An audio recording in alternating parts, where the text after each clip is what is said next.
জীবনে যখন কোনো ব্যক্তি নিজের লক্ষ্য প্রাপ্তির জন্য নিরন্তর পরিশ্রম করতে থাকেন, চেষ্টা করতে থাকেন, তখন তিনি কষ্ট অনুভব করেন, কখনো শারীরিক কষ্ট, কখনো মানসিক কষ্ট। এবার উনি এটা ভাবতে থাকেন যে আমি কি উচিত করছি নাকি অনুচিত করছি। কারণ অন্যদিকে এমন একজন ব্যক্তিও আছেন যিনি একদমই পরিশ্রম চেষ্টা করছেন না।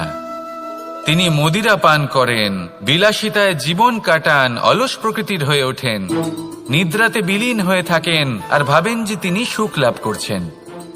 কিন্তু এরকম কেন হয়? কারণ যখন আমরা সৎ পথে থাকি, উচিত পথে চলি, লক্ষ্য প্রাপ্ত করার জন্য চেষ্টা করতে থাকি, তখন আমাদের ভেতরে থাকা নেতিবাচক শক্তি এবং পাপ এই দেহকে ত্যাগ করে দেয়। আর এই অনুভূতিটাই আমাদের দুঃখের অনুভূতি দেয়, কষ্ট দেয়। এবার সেখানে যদি আমরা কুপথে চলি, অনুচিত পথে চলতে থাকি, তাহলে আমাদের ভেতরে থাকা পুণ্য এবং ধনাত্মক শক্তি আমাদের দেহ ত্যাগ করে দেয়। আর এই অনুভূতির কারণেই আমরা সুখ অনুভব করি। কিন্তু কখনো ভাববেন যে এই সুখ বেশি সময় পর্যন্ত থাকে না। সেই জন্য সবসময় মনে রাখবেন, যদি আপনি জানেন যে এটাই আপনার লক্ষ্য, এটাই উচিত পথ, শুভ পথ, তাতে নিরন্তরভাবে এগিয়ে যেতে চেষ্টা করতে থাকুন। এই কষ্ট আপনাকে সুখের পরাকাষ্ঠায় কখন পৌঁছে দেবে তা আপনি জানতেই পারবেন না। আসুন আমার সাথে ভালোবেসে বলুন, রাধা রাধা। প্রত্যেক মানুষ নিজের জীবনে হীরক তথা হীরে এবং দর্পণ এই দুই দেখেছেন। এই দুই হলো সাদা এবং এরা দুজনেই আলোর প্রতিফলন ঘটায় এবং এরা দুজনেই উজ্জ্বল হয়ে ওঠে। আপনি হয়তো মনে মনে ভাবছেন যে এটা কি ধরনের তুলনা করছি। একটা হীরে তো রত্ন, তার মূল্য দর্পণের থেকে অনেক গুণ বেশি। কিন্তু হীরে থাকাতে দর্পণের মূল্য কিন্তু কোনো অংশে কমে যায় না, তাই না? মানুষ যখন হীরে নিজের হাতে নেয় তখন সবার আগে কি খোঁজে? দর্পণ, যাতে তার মধ্যে দিয়ে দেখে সে বুঝতে পারে যে সেই হীরে আদৌ তার শোভাবর্ধন করছে কিনা, তাকে ভালো দেখাচ্ছে কিনা, প্রসাধনের জন্য সেটা ব্যবহার করা ঠিক হবে কিনা। অর্থাৎ হীরের উপস্থিতিতে দর্পণের গুরুত্ব কম হলো না, দর্পণের কারণে হীরের মূল্য বোঝা গেল। আমাদের জীবনেও ঠিক এরকমই ঘটে। আপনারা যদি সংসারে নিজের আশেপাশে দেখেন, এমন অনেক মানুষ দেখতে পাবেন যারা নিজেদের ক্ষেত্রে মহান স্থানে পৌঁছেছেন, নিপুণ এবং শ্রেষ্ঠ হয়েছেন। আর তাদের মধ্যে আপনার নিজের মনে হয় যেন আপনি হলেন দর্পণ। নিজেকে ছোট মনে করবেন না। আপনার মূল্য কম হচ্ছে না, আপনার নিজস্ব মূল্য আছে। আর যদি আপনার অস্তিত্ব না থাকে তাহলে ওনাদের অস্তিত্বের মূল্য সংসার বুঝতেই পারবে না। জীবনে সবসময় চেষ্টা করবেন যাতে আপনি আরো বেশি শ্রেষ্ঠ হয়ে উঠতে পারেন। আপনি নিজে যে স্থানে আছেন সেটাকে ছোট মনে করবেন না, তারও নিজস্ব একটা মূল্য আছে। যদি আপনি হীরে হয়ে থাকেন তাহলে অহংকার করবেন না, যদি আপনি দর্পণ হয়ে থাকেন তাহলে নিজেকে ছোট মনে করবেন না। আসুন আর আমার সাথে ভালোবেসে বলুন, রাধা রাধা। সংসারে আমাদের জীবনে যখন কোনো সুখ বা দুঃখ আসে, তার জন্য আমরা কাউকে না কাউকে অবশ্যই দায়ী করে থাকি, তাই না? এই ব্যক্তি আমাদের সাথে এরকম কাজ করেছেন তাই আমার সাথে এমন হলো। ওই ব্যক্তি যদি এমনটা না করতেন তাহলে আজ আমি ওই স্থানে পৌঁছতে পারতাম। সবই আপনার দৃষ্টিভঙ্গির ওপর নির্ভরশীল। আর যদি আপনার দৃষ্টিভঙ্গি এমন হয় তাহলে তা অনুচিত। সত্যি কথা বলতে এই সংসারে ভিন্ন ভিন্ন ধরনের মানুষ আছে। এটা আপনার উপর নির্ভর করছে কিভাবে তাদের স্বাগত জানাবেন। একবার ভাবুন, আমি আমার দুটো হাত সামনে নিয়ে এলাম, দুটো মুঠো খুলে দিলাম। দুই প্রকারের মানুষ আসবেন, কিছু না কিছু দিয়ে যাবেন। এই মুঠো যদি আমি বন্ধ করে দিই তাহলে না কেউ আমাকে কিছু দিতে পারবে, না আমার কিছু যাবে আসবে। নিশ্চয়ই বুঝতে পারছেন এই দুই ধরনের ব্যক্তি কারা এবং তারা কি দিয়ে যান। আমি যদি নিজের মুঠো খুলে দিই তাহলে কিছু ভালো মানুষ আসবেন, আমাকে আনন্দ, সন্তুষ্টি, জ্ঞান প্রদান করে যাবেন, ভালো অভিজ্ঞতা দিয়ে যাবেন। কোনো খারাপ ব্যক্তি যদি আসেন তাহলে তিনিও খারাপ অভিজ্ঞতা দেবেন, যার থেকে আমি শিক্ষা লাভ করব।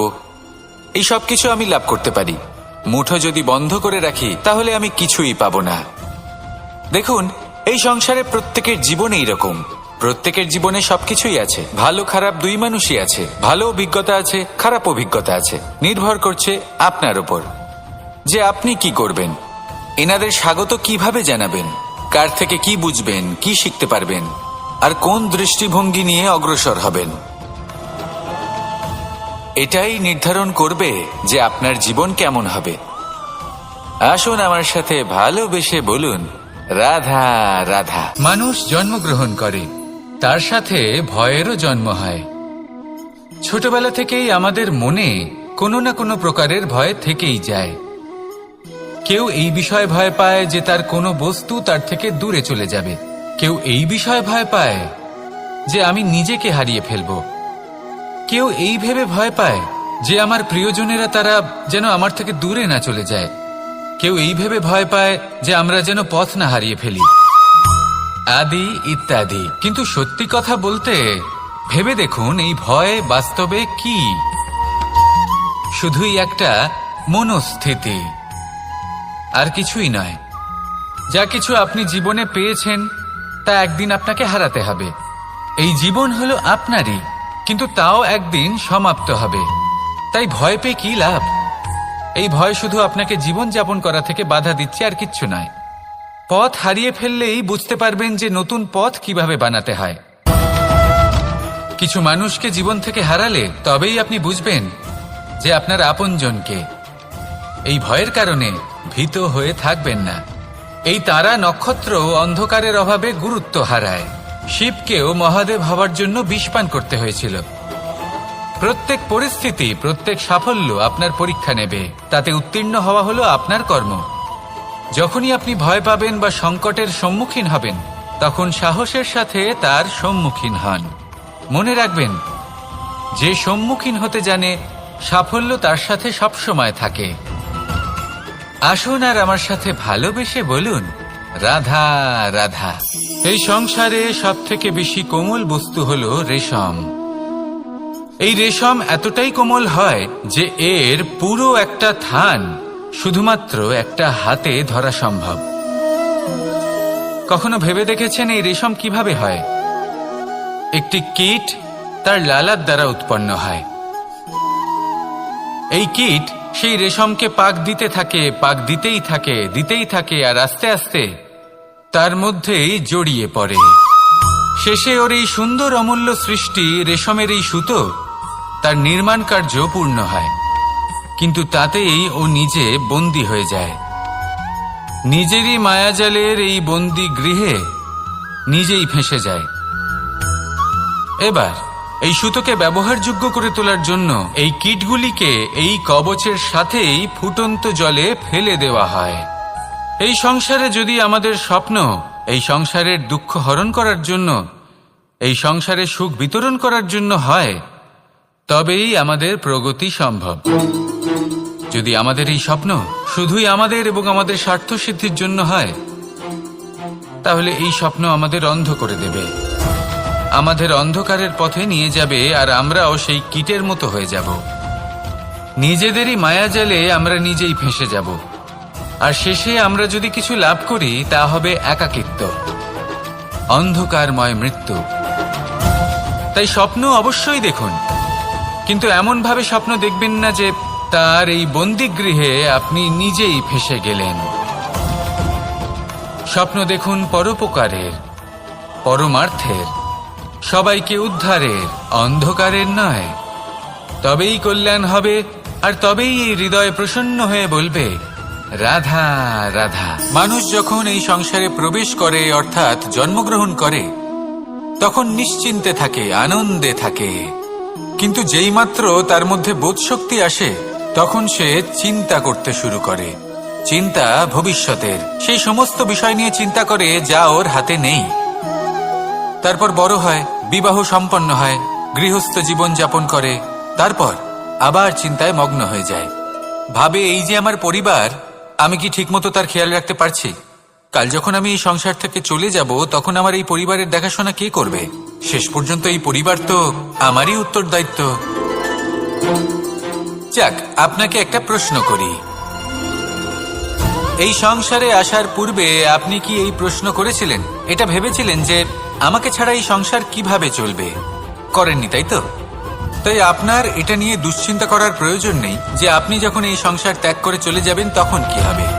আপনি যখন ছিলেন না তখনও এই সংসার চলছিল, আপনি যখন এই সংসার ত্যাগ করবেন তখনও এই সংসার চলতে থাকবে। যদি কোনো বিষয়ের প্রভাব থাকে তা হলো আপনার আজকের তথা বর্তমানের কর্ম, অর্থাৎ আজ আপনি কি করছেন, কার জন্য মঙ্গল করছেন, কাকে প্রেরণা দিচ্ছেন, কাকে সাহায্য করছেন, কোন উদাহরণ প্রস্তুত করছেন। আপনি এই সংসারে যে ছবি অঙ্কন করবেন সংসার সেটাই মনে রাখবে। তাহলে শুধু সৎকর্ম করুন, মঙ্গল করতে থাকুন, আর আমার সাথে ভালোবেসে বলুন রাধা রাধা। একবার একটা শেয়াল বনে বিচরণ করছিল। ও একটা ছোট্ট শাবক দেখতে পেল। ও ভাবলো আজ একেই আমি খাবার হিসেবে গ্রহণ করব। আশেপাশে দেখলো কেউ দেখছে না তো, কেউ ছিল না, আর সেই শাবকের ওপর আক্রমণ করল, যা হলো একটা ঘোর অপরাধ। বনের নিয়ম অনুসারে আপনি কখনোই শাবকের ওপর আক্রমণ করতে পারেন না। তারপর এই খবরটা যখন রাজা সিংহ জানতে পারলেন, সভার আয়োজন করলেন। কিন্তু সেখানে শেয়াল বলল, আমি তো এরকম কিছু করিনি। কিন্তু যদি আপনি এরকম বলেন, কোনো প্রমাণ দিন, এর কোনো সাক্ষী আছে? তখন রাজা সিংহ পেঁচাকে ডেকে পাঠালেন, যে সেই মুহূর্তে বৃক্ষের শাখার ওপর বসেছিল, সে সব কিছু দেখেছিল। পেঁচা সব সত্যি কথা বলল, আর শেয়ালকে মৃত্যুদণ্ড দেয়া হলো। এবার এই কাহিনী আমি আপনাকে কেন শোনালাম? কারণ মানুষও কখনো কখনো এরকম কর্ম করেন যা শিয়াল করেছে। এটা ভাবেন কেউ দেখছে না, যখন আমি অনুচিত কর্ম করতেই পারি। কিন্তু না, আপনি যাই করুন না কেন, কেউ না কেউ অবশ্যই তা দেখছে। কোনো ব্যক্তি না হলেও কোনো প্রাণী, না হলে কোনো যক্ষ বা দেব বা প্রেত। যদি এনারা কেউ না দেখেন, তাহলে ধরিত্রী মাতা দেখেন, যেখানে দাঁড়িয়ে আপনি সেই কর্ম করছেন, তাই না? তাই একটা কথা সবসময় মনে রাখবেন, কে দেখছেন কে দেখছেন না সেই বিষয়ে ভাবা ছেড়ে দিন। এটা খুব সহজ কথা। আপনি যদি উচিত কর্ম করেন, উচিত ফল পাবেন। যদি অনুচিত কর্ম করেন, তাহলে আপনি অনুচিত ফল অবশ্যই পাবেন। সেই জন্য উচিত পথে চলতে থাকুন, উচিত কর্ম করতে থাকুন, আর আমার সাথে ভালোবেসে বলুন রাধা রাধা। সুখ, দুঃখ এবং শক্তি, এই তিন হলো এই সংসারের ত্রিদেবের মতো। আমাদের জীবনে যা কিছু ঘটছে এই তিনটির ভিত্তির উপরেই হচ্ছে। আসলে এই সংসারের একটা নিয়ম আছে, যখনই আপনি কিছু লাভ করেন, এই সংসার আপনার পরীক্ষা নেয়। এটা জানার জন্য আপনার পরীক্ষা নেয় যে আপনি যা কিছুই লাভ করেছেন, আপনি কি আদৌ সেটার যোগ্য কি না। ঠিক সেইভাবেই এই সুখ, দুঃখ এবং শক্তি আপনার পরীক্ষা নিয়ে থাকে। যখন সুখ আসে, তখন সে আপনার পরীক্ষা নেয় যে আপনার মধ্যে অহংবোধ জাগ্রত হয়নি তো। যদি অহংবোধ চলে আসে, তাহলে সুখ সেখানেই সঙ্গ ত্যাগ করে। দুঃখ আপনার ধৈর্যের পরীক্ষা নিতে থাকে, আর যদি আপনার মধ্যে ধৈর্য না থাকে, তাহলে এটা আপনাকে আরো বেশি দুঃখের গভীর অন্ধকারে ঠেলে দেবে। সেখানে শক্তি পরীক্ষা নেয় আপনার বিনম্রতার।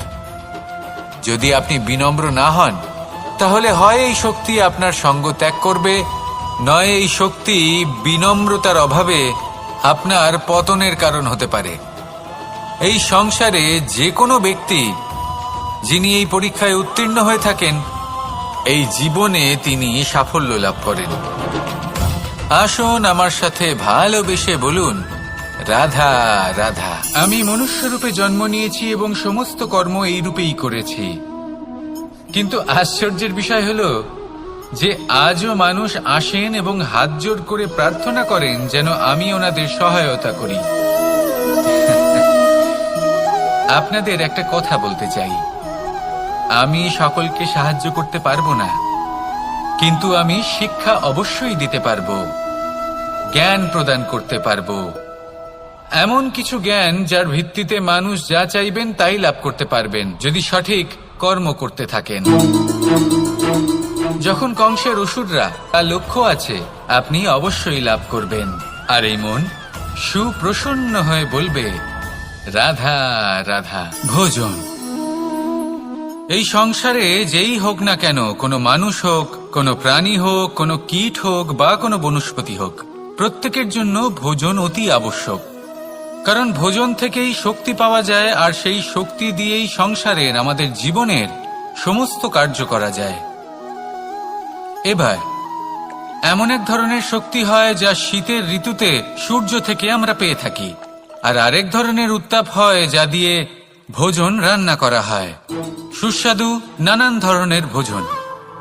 এবার অত্যন্ত গুরুত্বপূর্ণ হলো যে ব্যক্তি সেই ভোজন বানাচ্ছেন তার মানসিক পরিস্থিতি এবং সেই ব্যক্তি যিনি ভোজন গ্রহণ করছেন তার মানসিক অবস্থা। যখনই আপনি ভোজন বানাচ্ছেন তখন ভালোবাসার সাথে কাজটা করুন, ধন্যাত্মক ভাব নিয়ে, সৎ ভাবনার সাথে। কারণ আপনার এই মানসিক স্থিতি শক্তির আকারে সেই খাদ্যের সাথে মিলে মিশে যায়। আর যখনই আপনি ভোজন গ্রহণ করছেন তখন সদ্ভাবনার সাথে, প্রসন্নতার সাথে গ্রহণ করুন, ধন্যাত্মক ভাব নিয়ে। যদি আপনি প্রসন্নতার সাথে রান্না করেন, প্রসন্নতার সাথে খাদ্য গ্রহণ করেন, তাহলে আপনি প্রসন্নই থাকবেন। আর মন সুপ্রসন্ন হয়েই বলবে, রাধা রাধা। দীপাবলি আমাদের সবথেকে বড় উৎসব। শ্রীরাম রাবণকে পরাস্ত করে 14 বছরের বনবাস কাটিয়ে আবার অযোধ্যায় ফিরে এলেন অমাবস্যার রাত্রে। অযোধ্যায় সবাই খুব প্রসন্ন ছিলেন, খুবই উৎসাহিত ছিলেন। অযোধ্যায় সহস্র প্রদীপ প্রজ্বলিত করা হয়েছিল এই উৎসবে। একে আমরা দীপাবলি বলে থাকি। এবার এই বিষয়ে আমরা সকলে জানি। আপনি কি এটা জানেন যে শ্রীরাম বাস্তবে অমাবস্যার এক রাত আগেই অযোধ্যায় পৌঁছে গেছিলেন? সবার সামনে অমাবস্যার রাতে এসেছিলেন। এর কারণ কি? শ্রীরাম প্রমাণ করতে চেয়েছিলেন যে যে কোনো সময়, দিন হোক বা রাত, শুভ বা অশুভ হয় না। শুভ অশুভ কিছু থাকলে তা হলো মানুষের চিন্তা, তার ভাবনা, তার নির্বাচন আর তার কর্ম। নিজেই দেখে নিন। তো অর্থে দীপাবলি বলা যেতে পারে। তাহলে নিজের পরিবারের সাথে দীপাবলি পালন করুন। আপনাদের শুভেচ্ছা জানাই। আসুন আর আমার সাথে ভালোবেসে বলুন, রাধা রাধা। এই শুকনো পাতাটিকে দেখুন, নিষ্প্রাণ হয়ে পড়েছে। কোনো একটা সময় এই পাতাটি একটা গাছের ডালে ছিল। সেই গাছ ওর লালন পালন করত।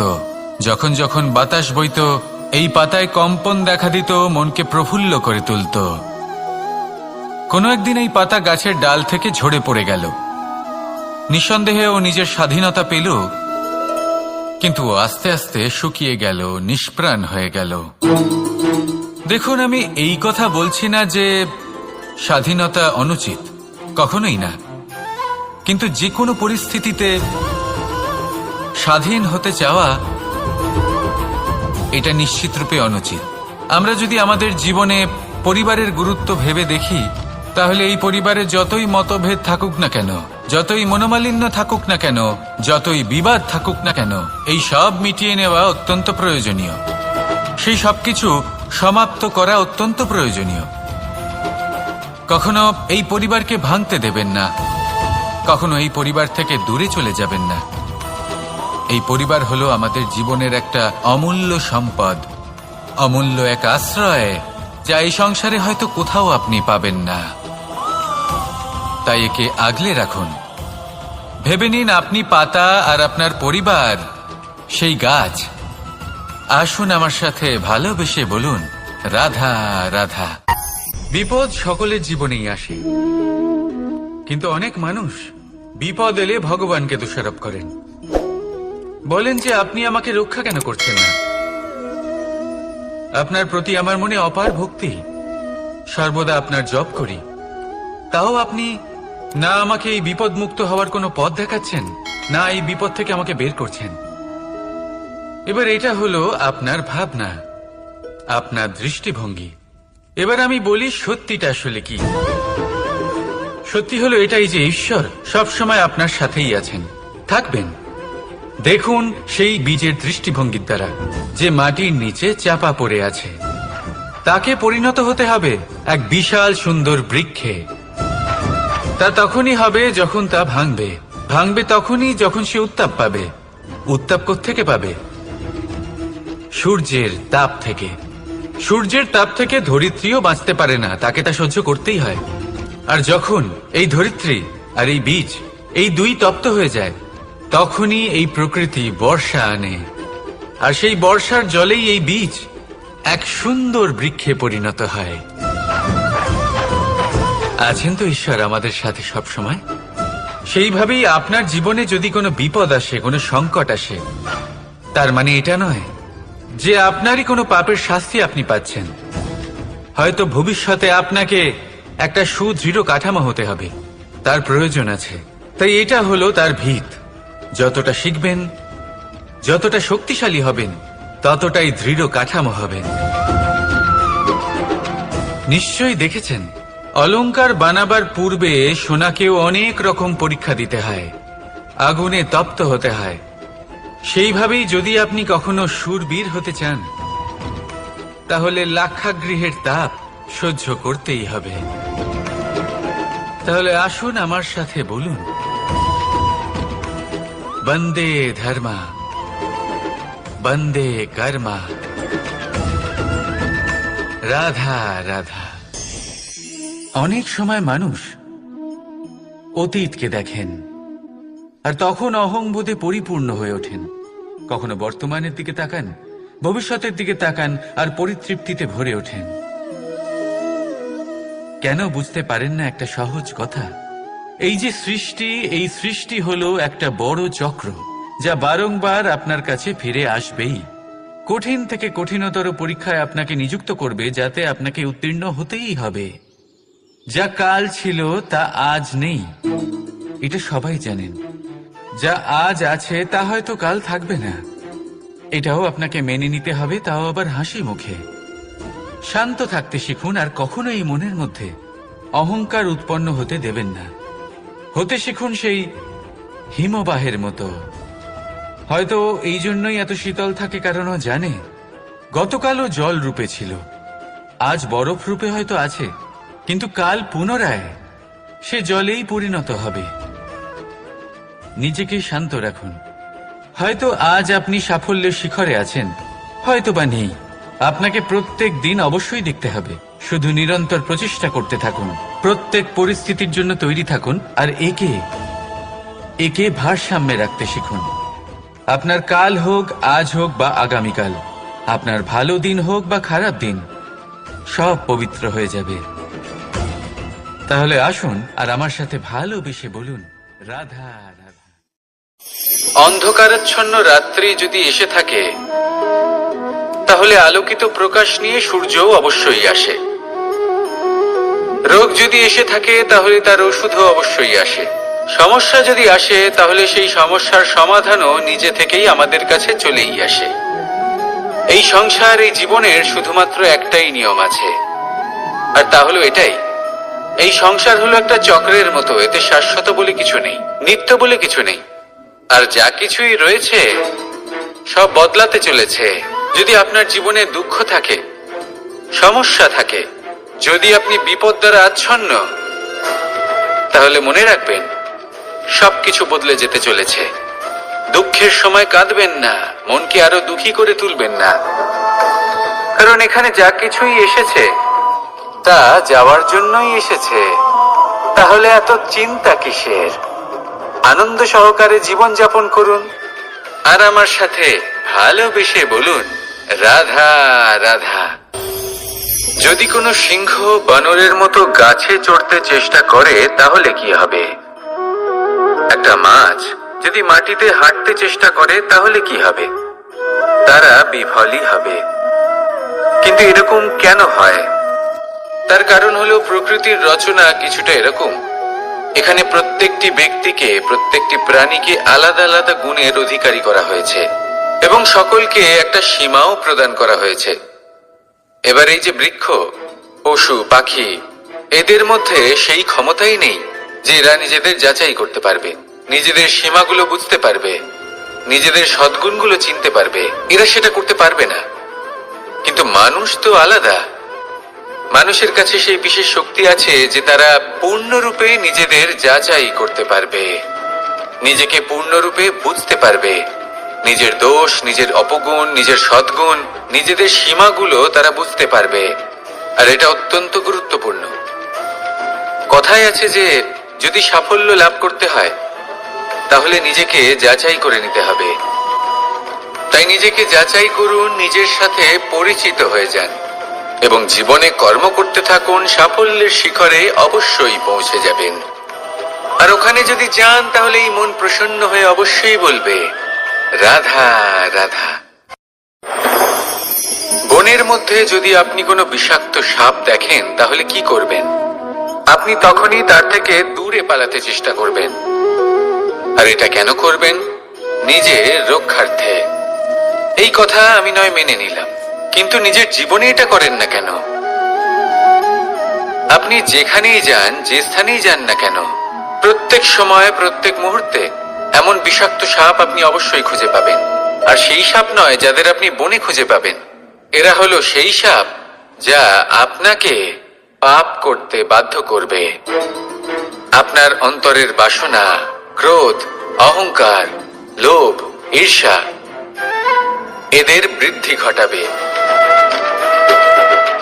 দেখুন, বনের এই সাপ আপনাকে একবার ছেড়ে দিতেও পারে, ছোবল নাও মারতে পারে, কিন্তু এই যে পাপরূপী সাপ আছে তা অবশ্যই ছোবল মারবে।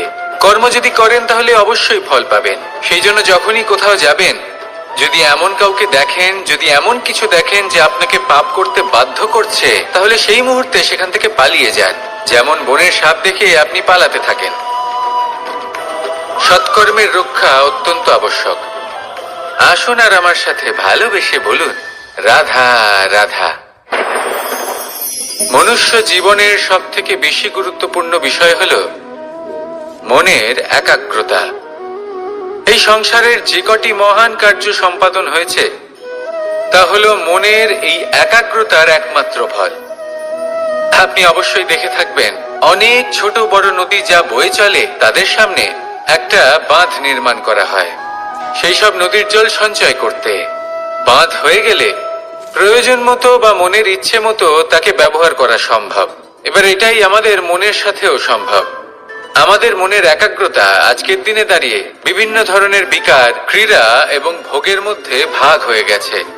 একে একত্রিত করতে হবে, একটা বাঁধ নির্মাণ করতে হবে, কর্মের বাঁধ। আপনাকে শুধু এটাই করতে হবে, যেটা উচিত কর্ম সেটাই করুন, যেটা অনুচিত কর্ম সেটা করা থেকে নিজেকে বিরত রাখুন। ব্যাস, এই কাজটাই আপনি করতে থাকুন, করতে থাকুন। মনের মধ্যে একাগ্রতার বাঁধ নির্মাণ করুন। আর একবার যদি তা নির্মাণ হয়ে যায় তাহলে যখন চাইবেন, যেখানে চাইবেন, যতটা চাইবেন একাগ্রতা প্রয়োগ করতে পারবেন। আর একবার যদি আপনি এটা শিখে যান তাহলে এই সংসারকে বদলে ফেলার মতো কাজ আপনি করতে পারবেন, সমাজকে শোধরাবার মতো কাজ করতে পারবেন। তাহলে এই মনকে একাগ্র করুন আর আমার সাথে ভালোবেসে বলুন, রাধা রাধা। আমরা সবাই ফল খাই, কিন্তু আমাদের সেই ফলই প্রিয় হয় যে পরিপক্ক হয়ে ওঠে, যেটা নম্র হয়, আর যে ফল অনেক বেশি মিষ্টি আর সুস্বাদু হয়ে থাকে, যাদের রঙে বাহার দেখা যায়। সেইভাবে জীবনে আমরা নানান মানুষের সাথে পরিচিত হই, কিন্তু সেই মানুষই আমাদের মন ছুঁয়ে যায় যারা বিনম্র স্বভাবের, যাদের বাণী খুব মধুর, যাদের অন্তরে আত্মবিশ্বাসের একটা তেজ, একটা রং দেখা যায়। এবার এমন ব্যক্তি আমরা কি করে হব? ঠিক সেইভাবেই যেমন একটা ফল রোদ, বর্ষা, শীত, বায়ু এই সকল সংকটময় পরিস্থিতির সম্মুখীন হয়ে পরিপক্ক হয়ে ওঠে, সেইভাবেই মানুষ সংকটময় পরিস্থিতির সম্মুখীন হয়ে পরিপক্ক হয়ে ওঠেন। যদি এই সংকটের সম্মুখীন হন তাহলে অভিজ্ঞ হবেন, আর এই অভিজ্ঞতাই শিক্ষা দিয়ে যাবে। এই অভিজ্ঞতা আমাদের শিখিয়ে দেয় যে আমাদের বিনম্র থাকতে হবে। অহংকার করে কোনো লাভ নেই। মধুর বাণীর যে কি মূল্য তা আমরা শিখতে পারি। এই অভিজ্ঞতাই আমাদের বুঝিয়ে দেয় যে উচিত অনুচিত কোনটা, আমাদের দৃষ্টিভঙ্গি তৈরি করে, আর এই দৃষ্টিভঙ্গি দ্বারা আত্মবিশ্বাস জাগ্রত হয়। সেই জন্য জীবনে কখনো বিপদ থেকে দূরে পালাবেন না, সেগুলোর সম্মুখীন হন, অভিজ্ঞতা লাভ করুন, তার থেকে শিক্ষা লাভ করুন, এইভাবেই পরিপক্ক হবেন। আসুন আমার সাথে ভালোবেসে বলুন, রাধা রাধা। ধন সঞ্চয় করা সম্ভব, আর সেই জন্য ধন সব থেকে বেশি মূল্যবান সম্পত্তি নয়। এবার আপনি বলবেন, এ আমি কি বলছি? এই ধন খুব মূল্যবান, আমরা সকলে অর্জন করতে ব্যস্ত। সেটা এই কারণে, কারণ আপনারা জানেন না এই সংসারের সব থেকে বেশি মূল্যবান সম্পত্তি কি। এ হলো সেই সম্পত্তি যা কখনো সঞ্চয় করা সম্ভব নয়। আপনার কাছে যতই ধন থাকুক তা দিয়ে আপনি স্বাস্থ্য লাভ করতে পারেন, বাড়ি কিনতে পারেন, আদি ইত্যাদি, কিন্তু আপনি যতই ধনী হন না কেন, ফেলে আসা দিনের একটা মুহূর্ত আপনি লাভ করতে পারবেন না। এই একটা মুহূর্ত, এই সময়, এটাই হলো সংসারের সব থেকে মূল্যবান সম্পত্তি। একবার চলে গেলে তা কখনোই ফিরে আসে না। আর এই মুহূর্ত যতই চলে যাক না কেন, আমরা স্মৃতির মাধ্যমে সেগুলি যাপন করতে পারি, তার আনন্দ উপভোগ করতে পারি। আর যার সাথে আমরা সময় অতিবাহিত করেছি তার স্মৃতিতে আমরা চিরকাল জীবিত থাকতে পারি। সেই জন্য সময় সব থেকে মূল্যবান সম্পত্তি, তাকে এইভাবে নষ্ট করবেন না। প্রত্যেকটা মুহূর্ত উপভোগ করুন, আনন্দ করুন, আর ভালোবেসে বলুন, রাধা রাধা। কনক, কি সুন্দর একটা শব্দ। এর অনেকগুলো রূপ রয়েছে, অনেকগুলো অর্থও রয়েছে। প্রথম অর্থ হলো স্বর্ণ, অর্থাৎ সম্পত্তি। দ্বিতীয় অর্থ ধুতুরা, অর্থাৎ গাছের ছোট একটা বীজ, যা কিনা অত্যন্ত শক্তিশালী হয়। যদি বেশি মাত্রায় এর প্রয়োগ করা হয় তাহলে এটা বিষময় হয়ে উঠতে পারে। এই হলো সেই ধুতুরা যার প্রয়োগ মহাদেবের পুজোতে করা হয়। এবার প্রশ্ন হলো এটাই যে এই স্বর্ণ এবং এই ধুতুরার মধ্যে মিল কি রয়েছে। মিল হলো এটাই যে এই দুটোই মানুষকে মত্ত করে তোলে। ধুতুরা মানুষকে তখন মত্ত করে যখন তাকে সেবন করা হয়, কিন্তু স্বর্ণ, ধন, সম্পত্তি, মানুষ সেটা যতটাই অর্জন করে নেয় সেটাই যথেষ্ট। এই স্বর্ণ মানুষের ভাবনা চিন্তা করার ক্ষমতাকে বশ করে ফেলে। মানুষ সম্পত্তির লোভে মত্ত হয়ে ওঠে, কারণ যে যত চমৎকারী, যতটা অমূল্য হয় তাকে সামলানো কিন্তু ততটাই কঠিন, তাই না? তাই মনে রাখবেন, ধন, স্বর্ণ, সম্পত্তি এগুলো ধুতুরার থেকেও অনেক বেশি বিষাক্ত হতে পারে। তাই এর ওপর আত্মসংযমের একটা কবচ পরিয়ে রাখবেন এবং বিবেকের শক্তির সাথে এগুলো প্রয়োগ করুন, তবেই কল্যাণ হবে। আসুন আমার সাথে ভালোবেসে বলুন, রাধা রাধা। মানুষের জীবনে তিনটি গুণ অত্যন্ত প্রয়োজনীয়: শ্রদ্ধা, বিনম্রতা, যোগ্যতা। যদি জ্ঞান লাভ করতে চান তাহলে শ্রদ্ধার প্রয়োজন, যদি মান লাভ করতে চান তাহলে স্বভাবে বিনম্র হওয়া প্রয়োজন, আর যদি মনোবাঞ্ছিত স্থান লাভ করতে চান তাহলে যোগ্যতার প্রয়োজন। বিষয়টা সহজ। শ্রদ্ধা আপনাকে জ্ঞান দেবে, নম্রতা আপনাকে মান, আর যোগ্যতা উচিত স্থান দেবে। কিন্তু যদি আপনি এই তিনটি গুণ সম্মিলিত করেন তাহলে এমন কিছু লাভ করবেন যা এই সব কিছুর থেকে অনেক ঊর্ধ্বে। সম্মান। আর এ হলো সেই সম্মান যা প্রত্যেক মানুষের নিজের জীবনে লাভ করতে চেষ্টা করা উচিত, কারণ এই হলো সেই সম্মান যার কারণে আপনি চলে যাওয়ার পরেও এই সংসার আপনাকে ভালোবাসবে আর মনে রাখবে। আসুন আমার সাথে ভালোবেসে বলুন, রাধা রাধা। জীবনে গতি অত্যন্ত গুরুত্বপূর্ণ, মতিও হলো গুরুত্বপূর্ণ, এবং তার থেকেও বেশি গুরুত্বপূর্ণ হলো সঙ্গতি। একটা জলের ফোঁটা, তার মধ্যে গতি থাকে, প্রকৃতির মধ্যে তা লাভ করার ইচ্ছে নিহিত থাকে, কিন্তু এই যে সঙ্গতি তা নির্ধারিত করে যে এই জলের ফোঁটা ঝিনুকের মুখে পড়ে মুক্তোতে পরিণত হবে, নাকি বিষাক্ত সাপের মুখে পড়ে বিষে পরিণত হবে? এবার দেখুন, এই জঞ্জাল স্বর্ণকারের দোকানের সামনেও থাকে এবং জঞ্জাল একজন ব্যবসাদারের দোকানেও থাকে। কিন্তু জঞ্জাল যা স্বর্ণকারের দোকানে থাকে তা ব্যবসাদারের দোকানের জঞ্জালের থেকে অনেক বেশি মূল্যবান, কারণ তার মধ্যে সোনার কণার সঙ্গতি থাকে। সেই জন্য জীবনে সঙ্গতির উপর বিশেষ গুরুত্ব দেবেন। যেমন সঙ্গতি তেমনই আপনি হবেন। আসুন আমার সাথে ভালোবেসে বলুন, রাধা রাধা। প্রত্যেক প্রাণী ভালোভাবে জীবন যাপন করতে চান, এটা তাদের স্বভাবে আছে এবং ভাবাটা অনুচিত নয়। কিন্তু একটা ভালো জীবনের গুরুত্বপূর্ণ অংশ কোনটা? বসবাসের স্থান, সেই স্থান যেখানে আমরা জীবন অতিবাহিত করি। এবার মানুষ ভাবতে পারেন যে একটা ভালো বাসস্থানের অর্থ কি? সেই স্থান যেখানে সহজে জল পাওয়া যায়, যেখানে শুদ্ধ বায়ু পাওয়া যায়, যেখানে আনাজ উৎপন্ন হয়। এটা জীবনযাপনের জন্য পর্যাপ্ত বটে, কিন্তু ভালো জীবন যাপনের জন্য আরো একটা কথা আপনাকে বুঝতে হবে।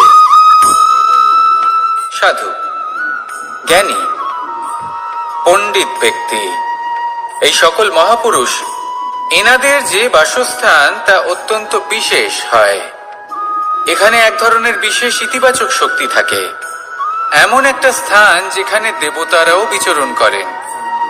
জীবন আমরা সবাই যাপন করি, কিন্তু জীবনের উদ্দেশ্য শুধুমাত্র জীবন যাপন করা নয়। জীবনের উদ্দেশ্য হলো মুক্তি লাভ করা। আর এই সকল সাধু, জ্ঞানী, পণ্ডিত ব্যক্তি, এই সকল মহাপুরুষ আপনাকে মুক্তির পথে নিয়ে যেতে পারেন, কারণ এরা হলেন সেই মহাপুরুষ যারা নিজেদের অন্তরের বিকার, অহংকার, ক্রোধ, বিদ্বেষ, এই সকল দোষগুলিকে ত্যাগ করেছেন, এদের উপর বিজয় লাভ করেছেন। এমনই একজন ব্যক্তি আপনাকে মুক্তির পথে নিয়ে যেতে পারে। প্রয়োজন হলো শুধুই এনাদের চিনতে পারা, এদের কথা বুঝতে পারা এবং এদের দেখানো পথে চলা। যদি আপনি এটা করতে পারেন, তাহলে এই মন প্রফুল্ল হয়ে বলবে, রাধা রাধা।